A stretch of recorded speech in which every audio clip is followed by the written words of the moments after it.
Il y a quelque temps sur Instagram, je vous posais la question si ça vous intéressait que je vous parle de ma démarche zéro déchet dans une vidéo. Vous avez été 93% à me dire oui, donc je pense que vous aurez un certain intérêt à regarder ce point enluminé spécial zéro déchet. Clairement dans cette vidéo, il ne va pas s'agir de donner des leçons ou en tout cas de vous apporter des réponses universelles. Chacun fait comme il veut. Ma démarche est encore à ses débuts. Ça fait 3 ans que j'essaye d'être de plus en plus tournée vers l'écologie et le zéro déchet, mais soyons honnêtes, je ne fais pas tout très bien. Il y a encore des tas de choses que je peux améliorer, il y a encore des tas de choses à faire.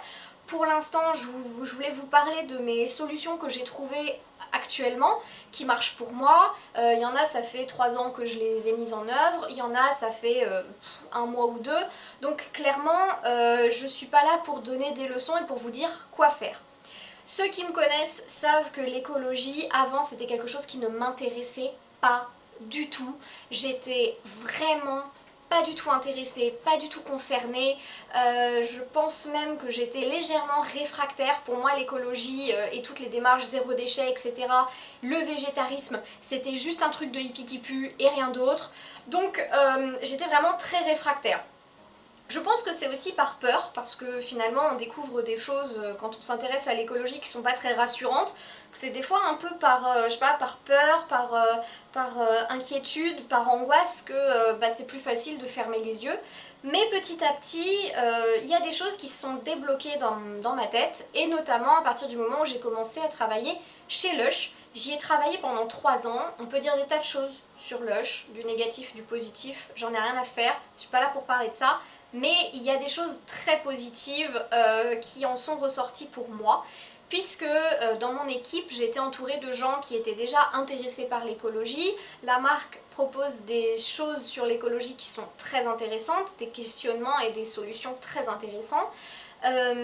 J'ai également été entourée de gens qui étaient soit végétariens soit véganes, donc c'est quelque chose qui petit à petit a fait son chemin dans ma tête. Et du coup je me suis retrouvée en fait soit avec des gens qui étaient déjà dans une démarche écologique et qui m'en ont appris plus dessus, soit des gens qui comme moi étaient pas vraiment intéressés mais qui finalement petit à petit y ont trouvé de l'intérêt.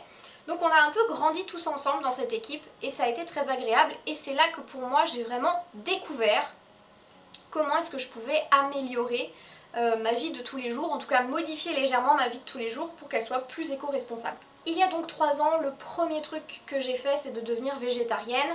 Là pour le coup je vais pas du tout en parler parce que pour moi c'est quelque chose de très complexe. Enfin, je pense que ceux qui me connaissent depuis très longtemps le savent, j'ai claironné et soutenu Mordicus pendant des années et des années que jamais, au grand jamais, je ne pourrais être végétarienne, que je ne comprenais pas, que ça ne m'arriverait jamais, que c'était impossible tellement j'aime la viande. Je renierai pas, hein, c'est très très bon la viande, et j'aime toujours autant, mais je n'en mange plus, ça ne me manque pas du tout. Et voilà, mais ça pour moi c'est un cheminement qui est très personnel et qui doit se faire naturellement. On ne peut pas se forcer à devenir végétarien, on ne peut pas le faire forcément du jour au lendemain pour tout le monde. Donc là pour le coup, pour moi c'est pas quelque chose dont j'ai envie de parler parce que je pense que c'est très très personnel. Cette démarche écologique, je l'ai démarrée notamment en regardant des documentaires qui m'ont profondément choquée parfois dans ce que j'ai lu, dans ce que j'ai compris. Le plus percutant, je pense, pour moi, qui a changé ma vision des choses, c'est 2 degrés avant la fin du monde de Data Gueule. C'est un documentaire qui est sorti il y a quelques années déjà, puisqu'il était sorti pour la COP 21 qui se tenait à Paris.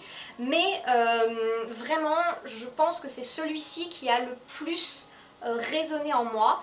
Je vous le mets dans le petit i et vous pouvez le regarder parce que même s'il est sorti il y a quelques années, il est toujours complètement d'actualité et il parle un peu justement de l'origine de ces problèmes. Pourquoi est-ce que les choses se sont envenimées à ce point-là? C'est vraiment très intéressant et je pense que c'est comme ça que moi j'ai pris conscience que non seulement l'écologie, il y avait un impact sur notre environnement, mais aussi un impact politique, des impacts sociaux, des choses plus vastes encore, qui enfin en fait l'écologie englobe beaucoup de choses et je pense que c'est ce qui m'a le plus touchée et le plus percuté. Après je vous ai aussi parlé il y a quelque temps de Notre Planète, un documentaire qui est sur Netflix, qui est vraiment très bien et qui montre aussi justement des choses très intéressantes sur l'écologie et ce qu'il faudrait faire pour améliorer certaines choses. Et moi aujourd'hui j'ai envie de vous parler donc, après cette très longue introduction de zéro déchet, des choses donc que j'ai modifiées dans ma vie pour limiter au maximum mes déchets. J'en ai encore plein, donc rassurez-vous, mais il y a des choses sur lesquelles j'ai réussi à venir à bout de ces déchets-là, donc je suis plutôt contente et je vais vous montrer un petit peu comment est-ce que je fonctionne. Je pense que le premier geste zéro déchet que j'ai fait, c'est de m'acheter des disques à démaquiller, donc des cotons en fait en tissu à démaquiller. Parce que je me démaquille quasiment tous les jours, vu que j'adore me maquiller, je me maquille quasiment tous les jours. Donc c'était un achat qui était utile, là aussi j'ai dû le faire il y a 2-3 ans, et c'est toujours les mêmes, donc comme quoi ça tient bien. J'en ai des en bambou qui sont carrés, comme ça, et qui sont pareils des deux côtés, et j'en ai des en tissu, qui sont de cette forme-là. Je crois que c'est les tendances d'Emma ou un truc comme ça, je vous mettrai un lien en bas. Et d'un côté c'est doux, et de l'autre côté c'est plus arèche, je sais pas comment dire, c'est bouclette quoi. Donc là pour le coup ça a été un achat très facile, ça coûte pas grand chose, j'en ai, je sais pas, 17 je crois. Et depuis j'ai plus jamais racheté de coton à démaquiller, donc autant vous dire que j'ai quand même fait une sacrée économie puisque j'ai dû payer ça, je sais pas, 10 balles. Et donc voilà, j'en ai, ouais, je crois que c'est à peu près 17. Du coup j'en manque jamais. Il suffit que je fasse une lessive dans la semaine et je les mets dans un filet à lingerie pour pas qu'ils soient aspirés dans la machine ou je ne sais quoi, parce que ça m'arrive régulièrement. Et après je les lave. Donc voilà. Je les lave souvent à 40 ou à 60 quand j'ai des serviettes, mais honnêtement il n'y a pas, y a pas beaucoup d'entretien, c'est pas pénible. J'en manque jamais, donc il n'y a aucun soir où je me dis ah merde j'ai pas lavé de coton, comment je vais faire. Non, voilà, j'en ai 17, c'est largement suffisant. Le seul problème peut-être que je peux évoquer, c'est que souvent ça se tache parce que j'utilise beaucoup de waterproof dans mon maquillage. Et donc tout n'est pas forcément bien blanc, mais bon honnêtement c'est pas très grave. Et puis si ça arrive, il y a des solutions, notamment faire bouillir avec du percarbonate de soude. Ça marche très bien et ça leur redonne leur couleur de base, donc voilà. Je le fais pas parce que j'ai la flemme, mais une fois de temps en temps ça m'arrive et je l'ai fait une fois je crois depuis que je les ai et c'est vrai que ça leur a redonné un peu d'éclat. Mais bon voilà, après je sais qu'ils sont propres puisque je les lave, voilà c'est pas un problème. Toujours dans la salle de bain, s'il y a quelque chose que j'aime beaucoup, ce sont les produits solides. J'en ai parfois de chez Lush, notamment un petit pain pour le visage qui s'appelle Full of Grace, que je trouve extra. Là pour le coup il est vraiment clean en termes de composition et il est très bien. C'est vraiment pour les peaux très sensibles qui ont tendance à faire des boutons d'irritation ou de la rosacée, ce qui est mon cas. Donc voilà, dès qu'il fait un peu frais, je m'en tartine la gueule tous les soirs. C'est une sorte de sérum et il est vraiment très très chouette. Et j'utilise aussi des shampoings après shampoing solide. Et pour me laver, maintenant j'utilise un savon. Alors ça, le shampoing et après shampoing solide, j'achète chez les savons de Joya. J'en ai un pour les cheveux secs et un pour les cheveux blonds.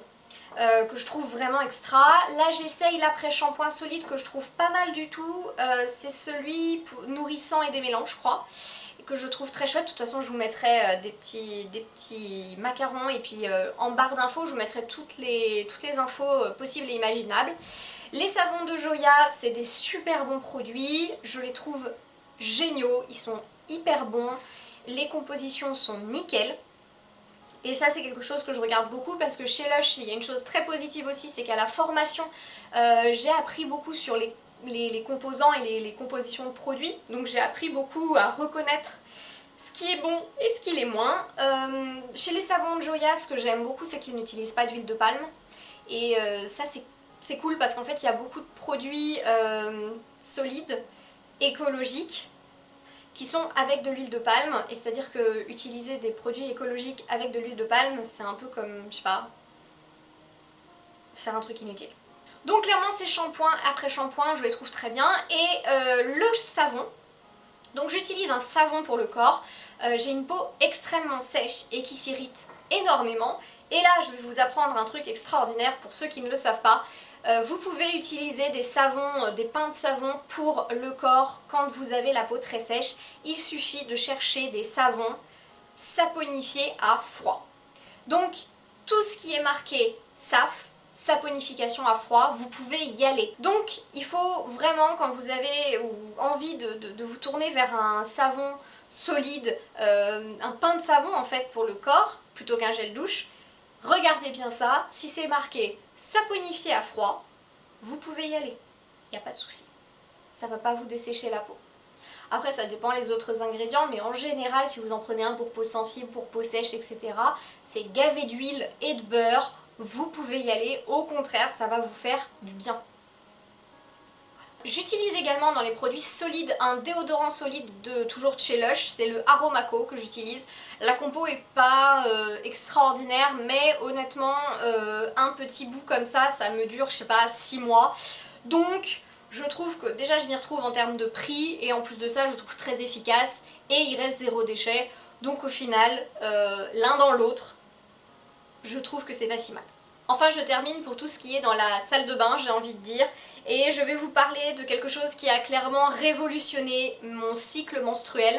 Je veux parler des serviettes hygiéniques lavables. J'utilise donc depuis environ 7 cycles des serviettes hygiéniques lavables. Je trouve ça extraordinaire, j'adore. Je trouve ça hyper confortable. Alors savoir que moi au départ je suis plus team serviette que team tampon de toute façon. Donc pour moi ça a été assez évident. J'ai essayé la cup pendant plusieurs cycles, mais ça ne me convenait pas tout à fait, j'arrivais pas bien à la mettre. Étant quelqu'un d'assez anxieux et assez contracté, j'avais souvent du mal à me décontracter pour la mettre. Ça m'énervait profondément quand j'arrivais pas du premier coup, du coup je me retrouvais de plus en plus contractée. Bref, pour moi ça a été la cata.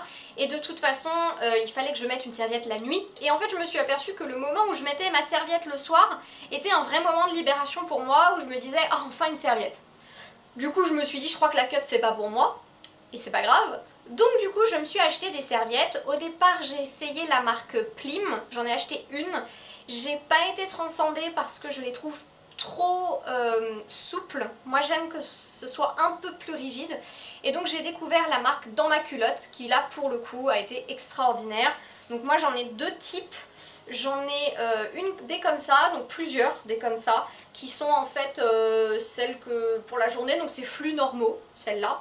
J'en ai je sais plus combien, c'est une bonne question. J'en ai plusieurs que je trouve très très bien et qui me tiennent parfaitement bien. J'ai pas un flux énorme, hein, donc en même temps voilà, j'ai pas besoin de protection extrême. Mais en tout cas ça pour moi c'est parfait pour la journée. Et j'en ai une qui est trop belle en plus, pour la nuit, qui est du coup là c'est flux abondant. Donc j'en ai qu'une seule parce qu'en fait j'ai une nuit en général où mon flux est vraiment abondant, mais sinon le reste des nuits je peux en mettre des comme ça, il n'y a pas de souci. Et si vous avez des règles un peu hémorragiques ou en tout cas que vous n'avez pas la possibilité de beaucoup changer de serviette dans la journée, celles-ci peuvent être très très bien pour la journée. Voilà. Moi je les trouve hyper confortables, elles sont hyper agréables à porter, il y a le label Kotex, enfin il y a plein de trucs très positifs. Il faut les rincer. Alors après j'ai envie de dire il faut pas être phobique du sang parce qu'il faut les rincer dès que vous l'avez enlevé, vous la rincez à l'eau froide, bon bah voilà il y a le sang qui s'écoule. Personnellement j'ai pas de problème avec le sang, encore moins le mien, donc vraiment aucun souci. Ils conseillent de les prélaver, effectivement ils vendent un savon sur le site de Dans ma culotte qui est très bien, qui aide bien à enlever les taches les plus importantes. Après j'ai un peu envie de dire s'il y a quelques taches c'est pas très grave. Mais voilà, si vous voulez les garder parfaitement nickel, c'est très bien. Et après vous les mettez, soit vous les rincez et puis bon bah vous pouvez les réutiliser après les avoir fait sécher, soit vous les lavez et puis voilà. Et donc entre deux cycles, moi je les lave toutes sans exception à 60. Comme ça, bah voilà. Le cycle d'après je repars sur des serviettes qui sont parfaitement propres. En tout cas là c'est pareil, je me suis au début retrouvée une fois de temps en temps à me dire merde j'ai pas ce qu'il me faut, j'en ai pas assez, il faut que j'en achète plus. Donc bah, une fois de temps en temps j'en achète une nouvelle. J'ai acheté sur leur site en premier une boîte où il y en avait plusieurs, je sais plus combien, pour un premier, enfin de flux normaux en fait. Et j'ai trouvé ça très bien et voilà. Donc je vous recommande les serviettes Dans ma culotte, je les trouve géniales. En plus elles sont trop belles. Franchement, elles sont trop belles. Ensuite, un des trucs que j'ai complètement arrêté d'acheter très rapidement il y a 3 ans, c'était le sopalin. Parce que ça me semblait bizarre ce truc que en fait on utilisait tout le temps pour rien. Et donc j'ai complètement arrêté d'en acheter et je me suis rendu compte qu'une éponge et un torchon faisaient largement l'affaire. Donc j'ai complètement arrêté d'acheter du sopalin et je n'en ai plus jamais ressenti le besoin. Il suffit quand je veux essuyer quelque chose de prendre soit une éponge, soit un torchon, soit j'ai pour faire le ménage des chiffons en microfibre comme ça, j'en ai plusieurs, que je lave à 60 régulièrement et là pareil, honnêtement c'est parfaitement honnête. Je trouve que c'est très efficace, j'ai acheté ça chez Emma, je sais pas c'était 2 euros, enfin franchement ça m'a rien coûté et ça fait oui 3-4 ans que je les ai. Donc voilà, pour le coup très efficace.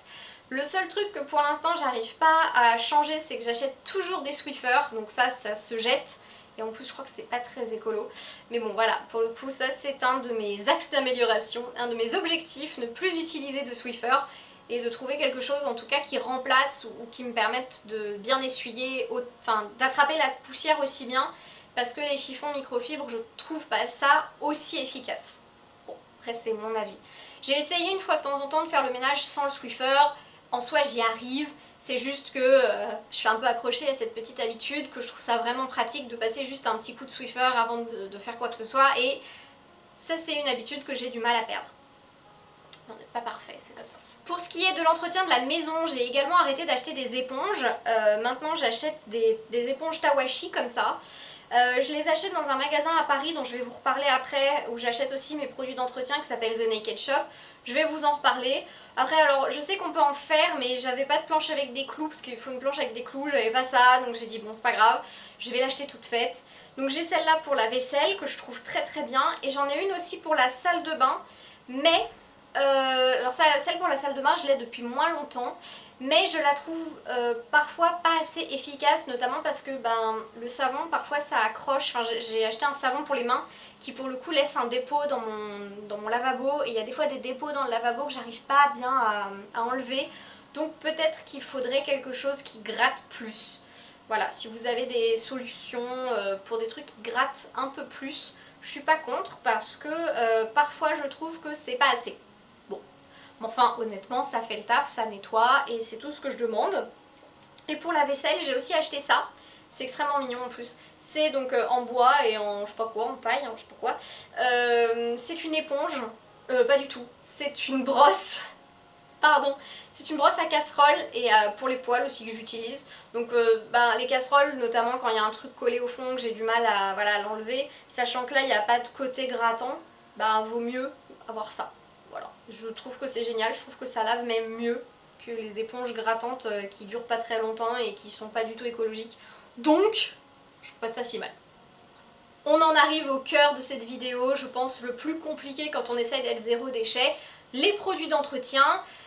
Là pour le coup c'est assez compliqué je trouve de trouver des produits d'entretien qui soient zéro déchet, qui soient pas mauvais pour les écosystèmes marins comme la lessive etc. et qui ne coûtent pas un bras. Et c'est là que je vais vous parler de mes produits d'entretien. Alors là ça va surtout s'adresser aux gens qui habitent à Paris parce qu'il n'y a pas encore de magasin ailleurs je crois. Mais je vais dans un magasin qui s'appelle The Naked Shop, qui est une boutique extraordinaire qui a ouvert il y a quelques temps déjà et où en fait j'achète des produits d'entretien en vrac dans des bouteilles en verre consignées. Donc en gros j'ai acheté ma bouteille en verre une fois et je vais la faire remplir à chaque fois que j'ai besoin et ce sont des produits d'entretien fabriqués en Champagne-Ardenne je crois, ça s'appelle Symbiose, donc fabriqués en France et qui sont écologiques. Donc pour moi là il y avait tout ce qu'il fallait, c'est parfait. Chez eux, j'achète déjà le liquide vaisselle que je trouve vraiment hyper bien. En plus, je trouve qu'il lave mieux que certains liquides vaisselle qu'on trouve dans le commerce. Donc vraiment, je le trouve super. J'achète aussi la lessive qui est à la figue et à la goyave. Elle sent très très bon. Et ça fait déjà un bon moment que je n'utilise plus d'adoucissant parce que déjà, j'en ressens pas le besoin. Et puis parce que c'est vraiment là ce qui est le plus dommageable pour les écosystèmes marins. Donc eux ils en ont un chez Symbiose, chez Naked Shop du coup, il y a des des adoucissants écologiques, mais moi j'en utilise pas et j'utilise uniquement la lessive que je trouve vraiment super et je trouve qu'il n'y en a pas besoin. J'utilise un spray, alors j'utilise un peu en multi-surface, c'est un dégraissant cuisine à la rose, mais honnêtement j'utilise un peu en multi-surface quand j'ai des trucs à nettoyer, notamment du verre ou des trucs comme ça, parce que bah, c'est plutôt pratique. Et enfin j'utilise du savon noir à la lavande, et en fait, pourquoi personne m'a jamais parlé de ça en fait? C'est extraordinaire le savon noir, ça nettoie méga bien. Je suis outrée que personne ne m'ait jamais parlé du savon noir. Voilà, donc j'étais pas contente, mais ça va mieux. Mais clairement, le savon noir, je pense que c'est ce que j'utilise le plus. J'en utilise partout, dès que j'ai un truc à nettoyer, que ce soit le lavabo, les toilettes, la baignoire, la caisse du chat, le sol, une table, l'évier dans la cuisine. Vraiment tout en fait, bah, j'utilise le savon noir, c'est génial, ça marche super bien et il n'y a pas besoin d'en mettre beaucoup, donc pour le coup, en plus d'être écologique, c'est économique, donc j'ai envie de dire tout bénef. Ensuite, toujours plus ou moins dans la cuisine, je n'utilise plus de papier d'aluminium ou de film étirable plastique là, j'utilise ça, c'est super bien. C'est en fait du coton enduit de cire d'abeille et donc en gros j'ai juste à le rendre un peu malléable comme ça et ça épouse la forme d'un bol ou d'un fruit, d'un légume, enfin de ce que je veux en fait. C'est parfaitement ok pour l'alimentaire étant donné que bah, c'est juste de la cire d'abeille. Et après il faut le nettoyer avec un petit peu d'eau froide. Voilà. Ça s'appelle, alors moi j'ai Abigo comme marque, il y a Biswrap aussi, enfin il y a plein de marques qui font ça, il y en a dans plein de magasins différents, il y en a sur le site Greenwiz je crois, je sais plus où j'ai trouvé ceux-là, mais en tout cas je vous mettrai un lien quand je ferai la vidéo parce que du coup j'aurai sous les yeux. Mais ça pour le coup je trouve ça génial, j'en ai trois moi, j'en ai un grand, un moyen, un petit, donc ça c'est le moyen. Et le petit est bien aussi, enfin honnêtement l'autre jour par exemple on a mangé un demi-melon avec mon copain, bah le reste du melon on l'a enveloppé dans le gros et bah voilà c'était parfait. Enfin il n'y avait rien d'autre à faire et je trouve que ça c'est une super invention et un bon investissement. C'est plutôt honnête quoi. C'est pas très cher et c'est efficace. J'utilise aussi, alors cuisine pas cuisine, quand je fais mes courses, des sachets comme ça. Donc c'est des sachets en tissu avec un lien. Voilà, c'est si vous voulez le faire vous-même, c'est facile. Si vous voulez les acheter, ça coûte pas un bras. C'est vraiment, c'est pour mettre donc tout ce qui est fruits, légumes pour éviter les sacs. C'est pour mettre aussi tout ce qui est fruits secs, par exemple. Pour ma part, je mange énormément d'amandes et de noix et du coup, j'aime beaucoup les acheter là-dedans. Parce que c'est utile. Quand je vais des fois à la boulangerie acheter un pain au chocolat, bah, ça m'arrive de dire bah, mettez-le là-dedans. Alors ok, on me regarde comme si j'étais la dernière des dingos, mais au moins je me dis que j'ai pas de déchets. Voilà. Et aussi quand je fais les courses, et ça n'a pas été simple pour mon copain je pense de s'y mettre, je prends évidemment un sac en tissu. Alors là j'ai un vieux sac en tissu Carrefour, que je sais même pas où est-ce que j'ai acheté, parce qu'il n'y a pas de Carrefour, peut-être chez moi. Mais c'est pas grave, ça doit faire des années que je l'ai, celui-là il doit avoir 10 ans. Et je le trouve très bien, et il est grand et tout rentre dedans. Sinon j'ai plein de tote bags ou ce genre de trucs et quand je sors et que je sais que je vais acheter un truc, bah voilà. Ou même si je sais pas si je vais acheter quelque chose ou pas, je le plie et je le mets dans mon sac et puis voilà. En général je peux refuser facilement les sacs en plastique ou en papier, peu importe, parce que je sais que j'ai toujours de la place dans mon sac ou quoi, donc voilà.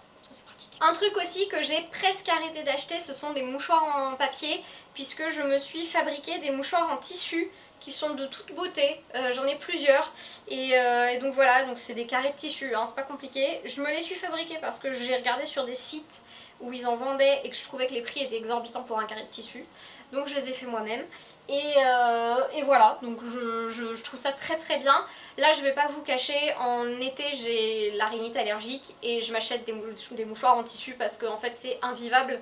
Je serais tout le temps en train de laver mes mouchoirs, donc c'est pas possible. Mais le reste de l'année, comme je tombe très rarement enrhumée ou quoi que ce soit, j'en ai pas besoin. Je me dis que si j'achète des mouchoirs en tissu 2 mois dans l'année, c'est déjà mieux que 12. Voilà. Et enfin, pour terminer cette vidéo complètement décousue, et j'en suis sincèrement navrée, je vais vous parler de ma bouteille, enfin de mes bouteilles. Alors celle-là c'est une bouteille que je mets dans le frigo parce qu'en fait je me suis dit que là pour l'été j'aimerais bien avoir de l'eau fraîche parce que chez nous on boit de l'eau du robinet. L'eau de Paris est pas plus mauvaise qu'une autre honnêtement, enfin moi je trouve. Donc je voulais de l'eau à mettre au frigo parce que sinon on la boit directement au robinet. Et je me suis dit donc je vais acheter une bouteille et celle-là était très jolie, je sais pas si on voit, il y a des baleines dessus. Et je la trouve vachement belle. Et donc voilà, d'ailleurs vous voyez, il faut que je la remplisse et que je la nettoie aussi. Et donc je la trouve très bien, elle s'ouvre voilà comme ça, c'est un bouchon simple. Ça s'appelle, la marque c'est Soul Bottles. Alors celle-ci j'ai un peu mis le prix parce qu'elle m'a coûté 32 € je crois. Mais voilà, c'était vraiment un petit cadeau de moi à moi pour me faire plaisir parce que je la trouvais hyper jolie et que bah, de toute façon voilà, une bouteille comme ça on s'en sert. Après voilà, il y a beaucoup moins cher, hein, il y en a des à 10 balles, 15 balles. À vous de trouver ce qui vous plaît le mieux.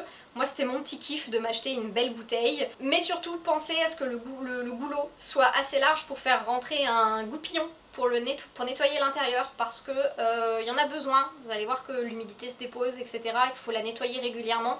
Donc je vous conseille de faire attention à ça et d'avoir si vous avez un goupillon, là je fais la brosse avec plein de poils, pour la nettoyer de l'intérieur.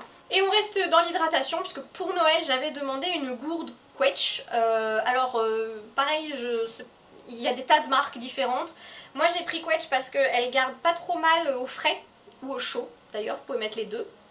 Et en fait j'avais découvert cette marque sur le compte de Colline, enfin anciennement et pourquoi pas Colline.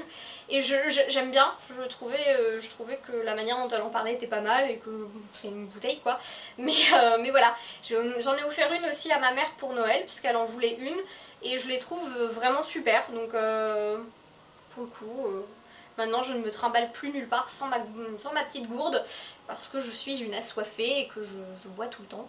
Et surtout en été là, c'est bien d'avoir toujours de l'eau sur soi, donc j'ai toujours ma gourde sur moi et voilà. Donc là pour le coup pour moi ça a été un très bon achat, je l'ai eu pour Noël mais voilà c'était un bon cadeau parce que au final je m'en sers tous les jours, donc voilà. Et on peut mettre à la fois du chaud et du froid, c'est ça qui m'a plu. Parce que j'aime bien emmener mon thé un peu partout et pouvoir me dire dans la journée, bon bah je vais mettre de l'eau chaude, ou de l'eau froide, ou de l'eau, enfin voilà, et boire mon thé, boire de l'eau, etc.